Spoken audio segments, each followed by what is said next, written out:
Buenas tardes, profesores. Somos el equipo 3. Vamos a presentar la práctica número 6 y 7, los resultados y nuestras discusiones. Tenemos como contenido la introducción, objetivos, materiales, equipo, metodología, resultados, discusión y conclusión.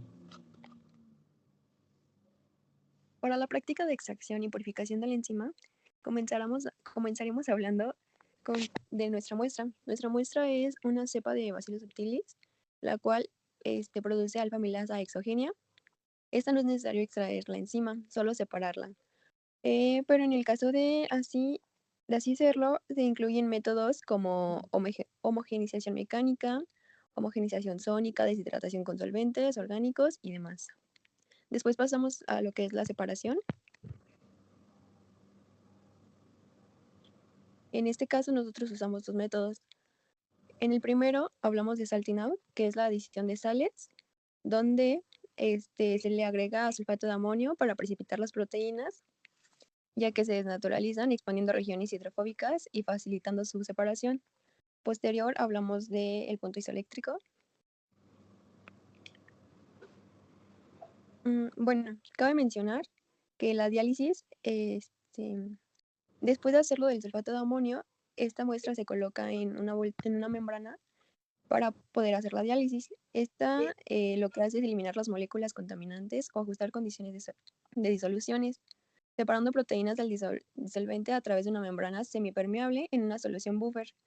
Lo que retina adentro son proteínas grandes y elimina contaminantes como sulfato de amonio de preparaciones proteicas. Aquí en la ilustración se puede mostrar pues una pequeña imagen de lo que representa la diálisis en agua destilada. La membrana son ideales para diferentes procesos de filtración y se pueden fabricar utilizando varios sustratos como celulosa, polímeros, metal y cerámica. La distribución del tamaño de los poros de la membrana y la porosidad son claves para el flujo y la retención de materia deseada. En la inmovilización de las enzimas, como ventajas tenemos que se aumenta la estabilidad de las enzimas, se hace posible la reutilización y puede haber bioreactores que funcionan específicamente con enzimas inmovilizadas, eficientando sus procesos. Y por lo contrario, como desventajas, tenemos que se modifica la conformación de la enzima respecto al estado nativo, puede haber pérdida de actividad enzimática, la enzima inmovilizada es más cara y el número de uniones enzima soporte puede diferir de partícula.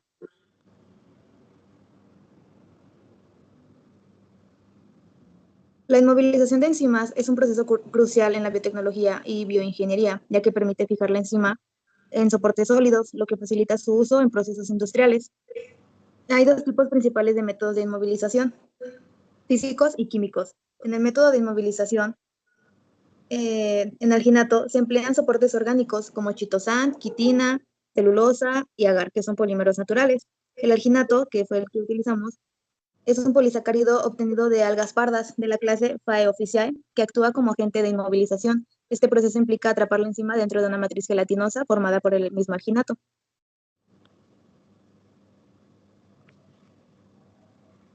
La gelificación del alginato ocurre cuando cationes divalentes como bario, estroncio y calcio participan en el enlace de los bloques G, formando una red tridimensional conocida como gel. Esta estructura se denomina caja de huevo. La concentración de cationes divalentes durante la gelificación tiene un gran impacto en la formación de la red y en la uniformidad del gel. Y las reacciones correspondientes son las siguientes. La primera es la disolución del alginato de sodio, donde se disuelve el alginato en agua para formar una solución de alginato. El alginato es un polisacárido compuesto por unidades repetidas de ácido glucurónico y ácido manurónico. Y la segunda es la reacción del alginato de sodio con cloruro de calcio. Cuando la solución de alginato de sodio se mezcla con una solución de cloruro de calcio, los iones de calcio reemplazan los iones de sodio en el alginato, formando un gel de alginato de calcio. En estas prácticas, como objetivos general, tenemos llevar a cabo la separación y purificación de la enzima alfa-amilasa producida anteriormente por Bacillus subtilis y inmovilizar alfa-amilasa previamente separada y purificada. Los objetivos específicos son extraer la enzima del medio de cultivo y purificarla por el método de salting out, que vamos a ver a continuación. Determinar la cantidad de enzima por determinación de proteína. Inmovilizar la enzima de alfa-amilasa obtenida en una concentración de soporte de alginato de sodio. y comprobar la inmovilización del extracto enzimático en perlas de alginato.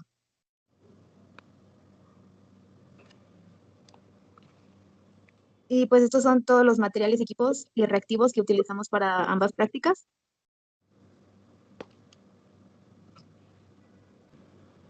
Como ficha técnica de la bolsa de diálisis para el modelo que usamos, el proveedor nos dio una descripción del producto como membranas de celulosa regenerada para la separación y purificación de macromoléculas en soluciones acuosas.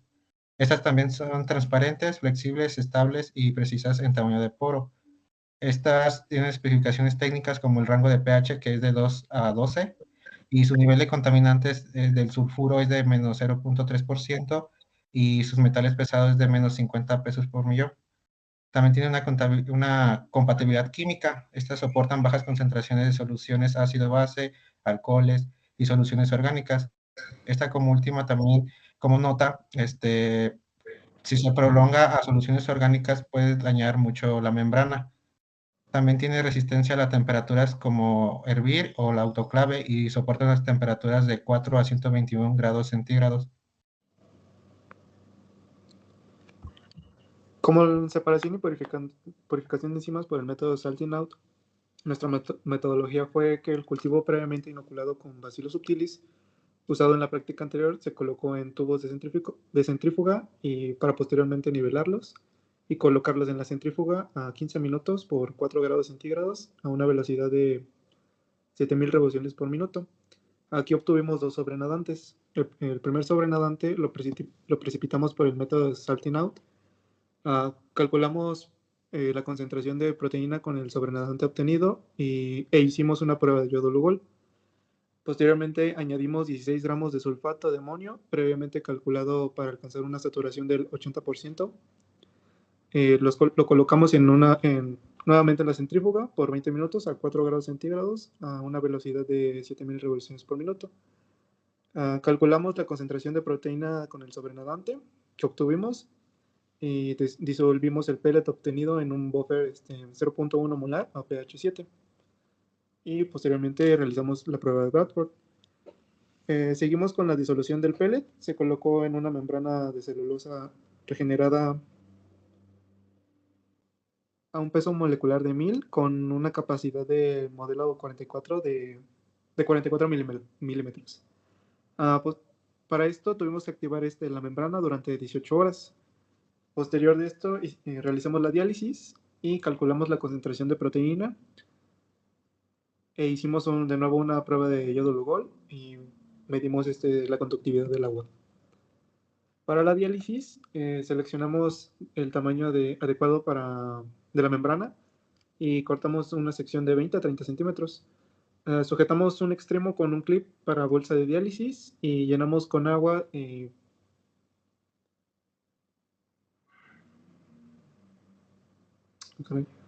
Bueno, llenamos con agua y para verificar que no haya fugas. Llenamos con la muestra y sujetamos la boca de la bolsa con otro clip y colocamos una cuenta de vidrio en la bolsa para suspenderla. Enjuagamos con agua destilada y guardamos a 4 grados centígrados durante 24 horas. Como nota, los recipientes de la diálisis pueden ser vasos, cilindros o cubos grandes. También tenemos que la bolsa debe estar siempre sumergida en el agua destilada y hay que usar guantes para manipular la bolsa a partir de que abrimos el producto. Para la separación y purificación de enzimas con el método del punto isoeléctrico, añadimos un buffer 0.1 molar de pH 5 al sobrenadante. Montamos un equipo para titular, lo que fue poner un vaso precipitado con hielo y adentro pusimos nuestra muestra. Y en la bureta colocamos ácido ortofosfórico para alcanzar un pH. Y el pH lo medimos con el potenciómetro para irlo mezclando constantemente. Una vez terminado este proceso, colocamos el resultado la solución, en tubos para centrífuga y los parámetros que utilizamos fueron 20 minutos, 4 grados centígrados y una velocidad de 7000 RPM. Posteriormente de la centrifugación calculamos la concentración de proteínas con el sobrenadante y disolvimos el pellet obtenido en un buffer pH 5, 0.1 molar y realizamos la prueba de Bradford. Y como último, hicimos la prueba de almidón con el pellet obtenido. Para la inmovilización de la enzima, no seguimos la metodología que nos venía en la práctica. Hicimos otra un poco más sencilla. Establecimos 3 concentraciones de enzima. Mezclamos 10 mililitros de extracto de enzima y 10 mililitros de solución de alginato de sodio con la concentración más baja de alginato.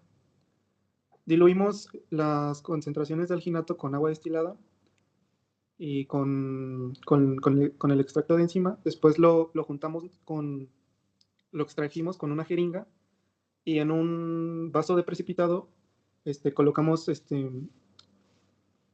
la cantidad calculada de alginato de sodio para poder realizar las perlas de alginato. Con nuestra jeringa fuimos poniendo a una distancia de 5 centímetros más o menos de nuestro vaso de precipitado y fuimos soltando poco a poco para que se formaran perlas. El vaso que contenía el alginato de sodio lo fuimos agitando constantemente para que nuestras perlas no se fueran a pegar o se fuera a juntar y se hiciera una masa. Después de obtener las perlas, las dejamos en refrigeración dentro de la solución de alginato de sodio, aproximadamente unas 100 horas. Y después procedimos a lavar nuestras perlas de alginato con agua destilada y para después medir su concentración con la prueba de Bradford.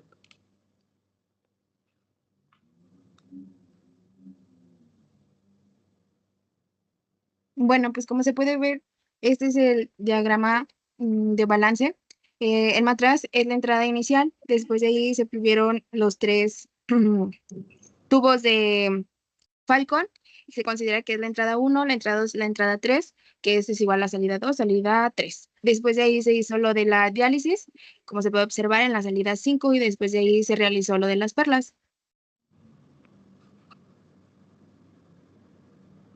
Bueno, como ya se observó en la imagen anterior, se puede decir que la muestra inicial se tomó de los resultados obtenidos en la práctica 5, que fue 0.836 microgramos sobre mililitro. Después de ahí se hizo la primera centrifugación y el sobrenadante, que fue la salida 2, que fue de 0.6529 microgramos sobre mililitro, y la salida 1, en nuestro caso, no se midió. Para la segunda centrifugación, la salida 4 fue de 0.6235 microgramos sobre mililitro y la salida 5 fue de 0.5686 microgramos sobre mililitro. Después de ahí se realizó la diálisis, que en este caso se obtuvo 0.650 microgramos sobre mililitro. Para el punto isoeléctrico, igual se obtuvo 2, que fue el sobrenadante de 558 microgramos sobre mililitro y en el pellet de 529 microgramos sobre mililitro. Bueno, en nuestro caso se obtuvo la entrada 1. Aquí ya se hizo los balances respecto a masa con la fórmula de masa es igual a concentración por volumen. En nuestro caso, la concentración fue la proteína. Entonces, para el balance 1, en nuestro equipo no se tomó en cuenta, bueno, no se midió el de la salida 1, por eso mismo la quitamos. Entonces, queda entrada 1 es igual a salida 2. Para el balance 2 es igual a entrada 2, que es igual a salida 2, es igual a salida 3 más salida 4. En este caso, igual fue de 30.4316 con la conversión es igual a 17, 0.5 más 0.1714. Y para el balance 3, que en nuestro caso fue entrada 3 igual a salida 3,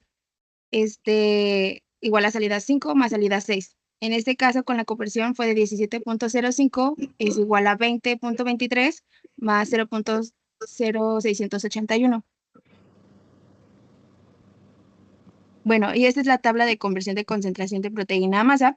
Como se puede ver, la entrada 1, bueno, todos los flujos que se tuvieron en cuenta o que se consideraron durante el proceso de la práctica, la muestra y todo el volumen que se ocupó, que fue necesario y cómo salió en resultado respecto a masa.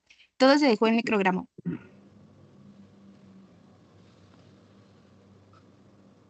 Bueno, para el balance general de masas se consideraron la entrada total, que fueron todas las entradas que se obtuvieron, y en nuestro caso fue de 76.06 microgramo, y en las salidas igual, todas las salidas que se obtuvieron. En este caso fueron 6 salidas, que fue de 68.07 microgramo. Bueno, para la eficiencia fue la masa recuperada de las salidas entre la masa introducida de las entradas por el 100%. Que es entradas sobre salidas por el 100. En nuestro caso fue de 89.49. Lo que cabe recalcar es que el 89.49% de la enzima fue utilizada efectivamente y el resto, que fue 10.51%, no se utilizó de manera efectiva. En nuestro caso puede ser alguna que otra pérdida que pues no se observó, o como en nuestro caso fue la salida 1, que pues se nos olvidó, o sí hubo un pequeño error ahí en no medir el Bradford. Para los resultados de la diálisis, como habíamos dicho en la metodología, la pastilla obtenida fue suspendida en un buffer de pH 7. Se realizó la diálisis después de completar este proceso y con el conductímetro se evaluó la eficacia del procedimiento midiendo la conductividad del agua, donde obtuvimos una conductividad del agua destilada después de la diálisis de 684 microsiemens por centímetro.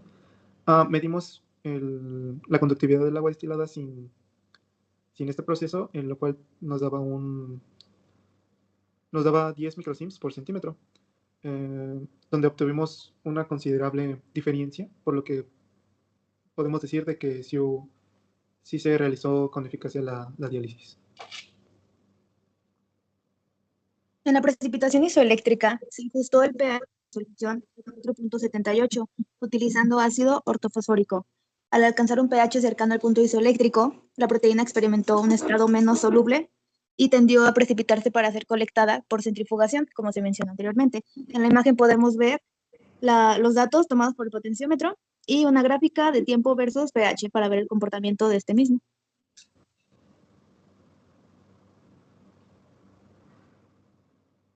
La actividad de la enzima alfa-amilasa se evaluó mediante la prueba de Jodl-Gol, que detecta la hidrólisis del almidón en el medio. Esta evaluación se llevó a cabo al inicio de la práctica utilizando el sobrenadante obtenido después de la primera centrifugación y posterior a la diálisis.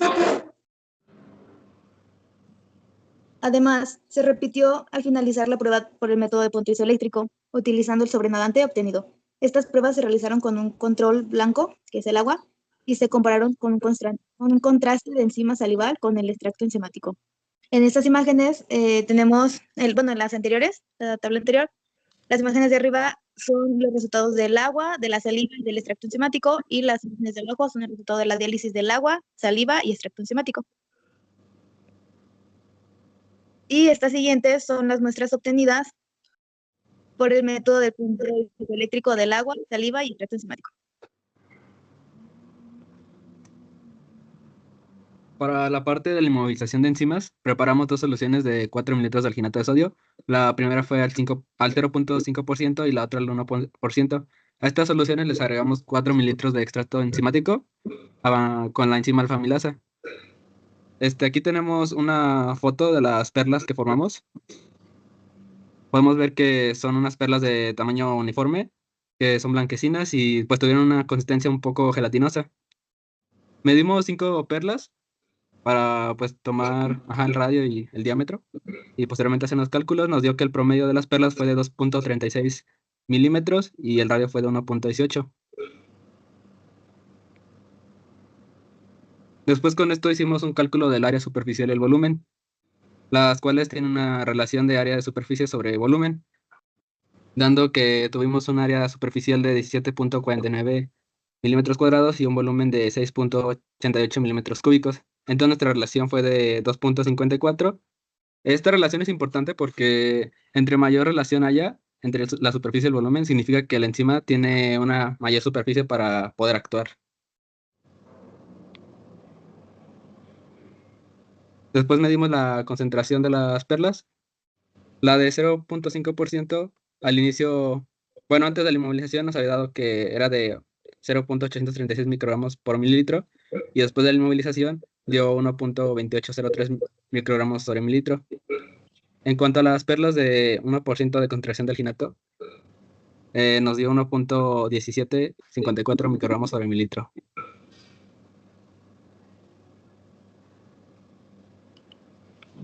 Para la diálisis, la velocidad de la diálisis es mayor en agua destilada. Sin embargo, en muchos casos, para estabilizar moléculas es necesario utilizar soluciones de fuerza iónica y pH definidos.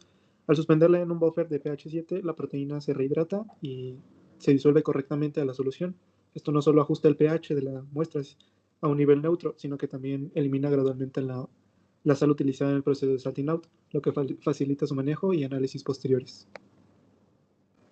Para el aumento de conductividad, como sabemos, la conductividad es la capacidad del agua para producir la corriente eléctrica y está relacionada con la presencia de sales.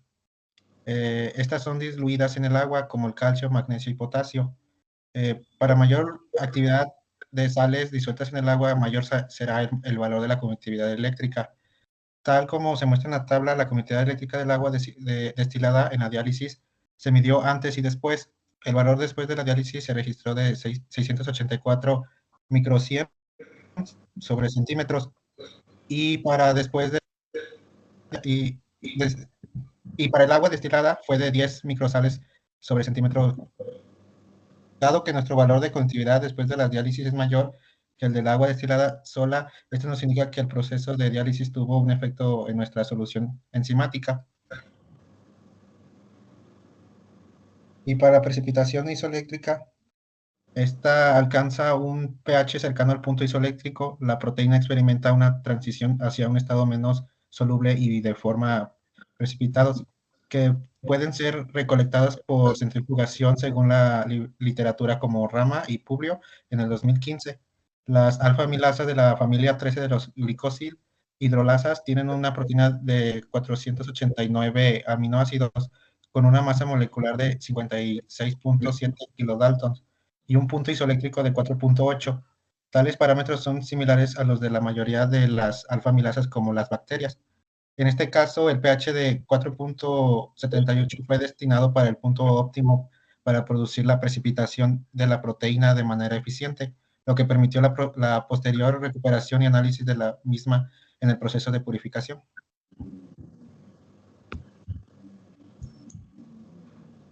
Para la prueba de salting out, nuestro equipo utilizó los parámetros de 4 grados centígrados a 20 minutos, 7000 RPM y una saturación de sulfato de amonio al 80%, obteniendo una recuperación de proteína de 12%. Nuestro resultado es un poco bajo, ya que la muestra solo fue parcialmente. A comparación de las otras literaturas, su recuperación de proteína es mucho más alta, ya que es una recuperación total.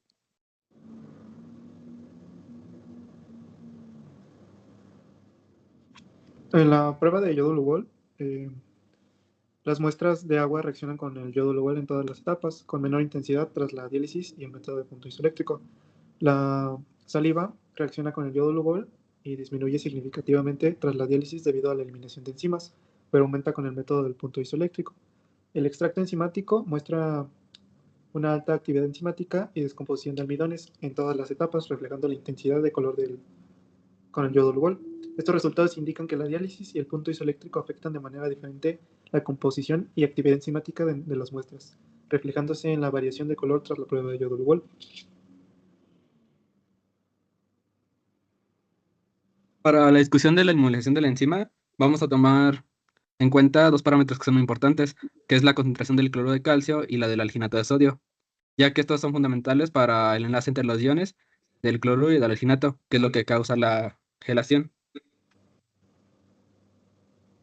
Nosotros utilizamos una concentración del cloruro de calcio a 3% peso-volumen.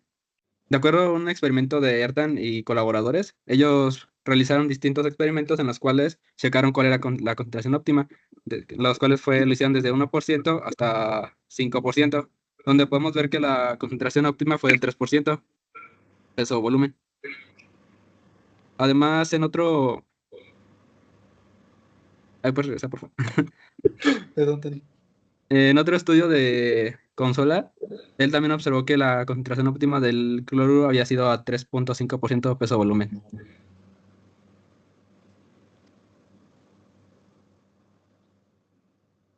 Ahora vamos con la concentración del alginato de sodio. Esto es muy importante porque es muy importante la porosidad de las perlas y en la difusividad que tienen, ya que las moléculas tendrán que usar la enzima inmovilizada y va a ser para mejorar el rendimiento de la enzima. Nosotros usamos perlas con una concentración de 1% y de 0.5% peso-volumen. En un estudio también realizado por ERTAN, tenemos aquí una gráfica en la que podemos ver que la concentración óptima fue del 3% peso-volumen. Hay que tener en cuenta que la eficiencia de la enzima inmovilizada puede disminuir debido a un cambio en la porosidad que permite la fuga de enzimas o un aumento en la concentración del agente gelificante que impide la entrada y la salida de los reactivos o de los productos. También en cuanto a la concentración del alginato, en otro estudio también realizado por Consobla, se observó que cuando las perlas son de 1% peso-volumen, suelen ser frágiles y difíciles de manejar.